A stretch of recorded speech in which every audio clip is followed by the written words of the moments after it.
Alpaca in the Park by Rosemary Billum. Pictures by Vanessa Julian Otti.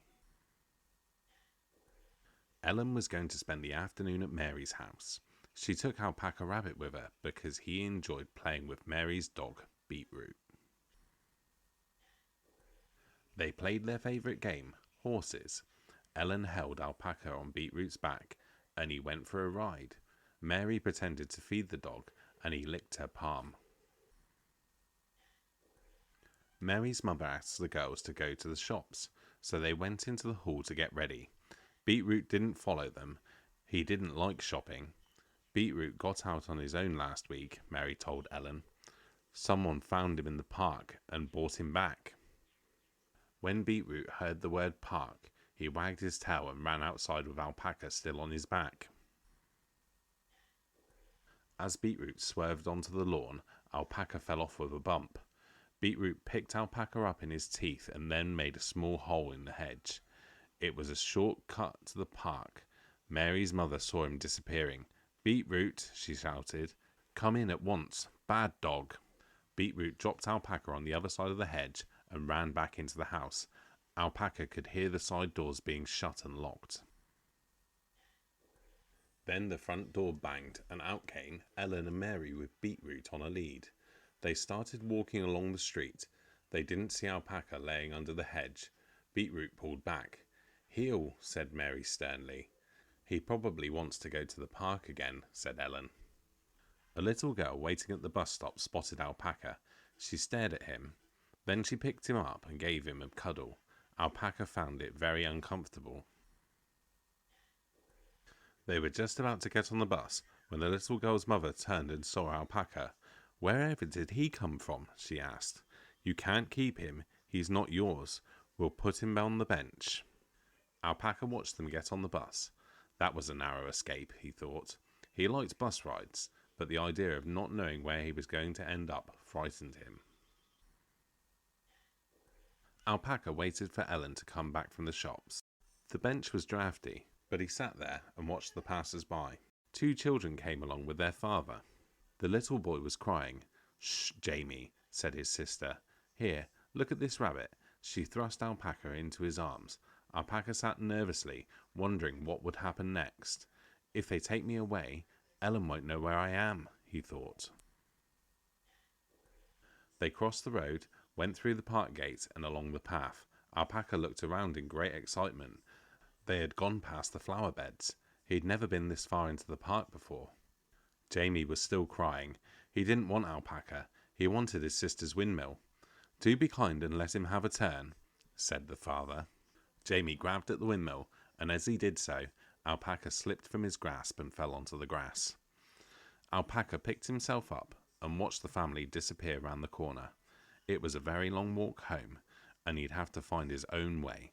He decided to take a shortcut. He pushed through a clump of lupins. To his surprise, he found he was on the edge of a lake. A boy was trying out a boat. His grandparents were helping. "It really needs a passenger," said Grandpa. "That old rabbit would do."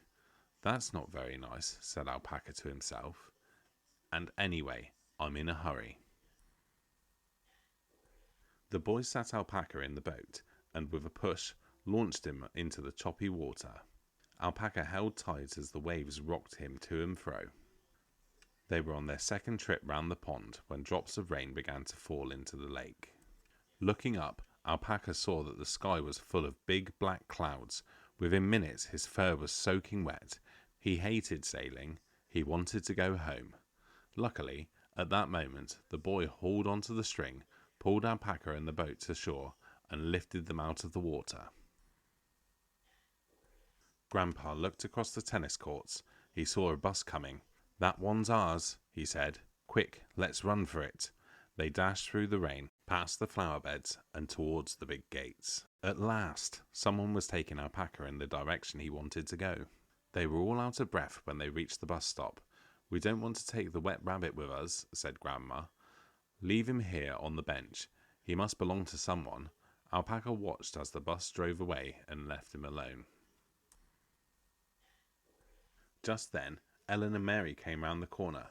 What an amazing piece of luck. Alpaca waited for Ellen to pick him up, but the children were in such a hurry that they went straight past the bench and didn't even glance his way. Beetroot snuffled round the hedge. "Don't dawdle, Beetroot," said Mary. "We'll all get wet." Alpaca sneezed, and Beetroot must have heard, because he suddenly strained towards the bench. Alpaca caught his eye just as Mary pulled him round the gatepost, and then they were gone. Meanwhile, inside the house, Beetroot wouldn't settle down. He kept scratching at the door, so eventually Mary's mother let him out into the back garden. She blocked up the hole with a large stone. Alpaca could hear Beetroot whining. Then he heard him frantically scratching his way out through the hedge. Seconds later, there was Beetroot panting in front of him. He had come to the rescue.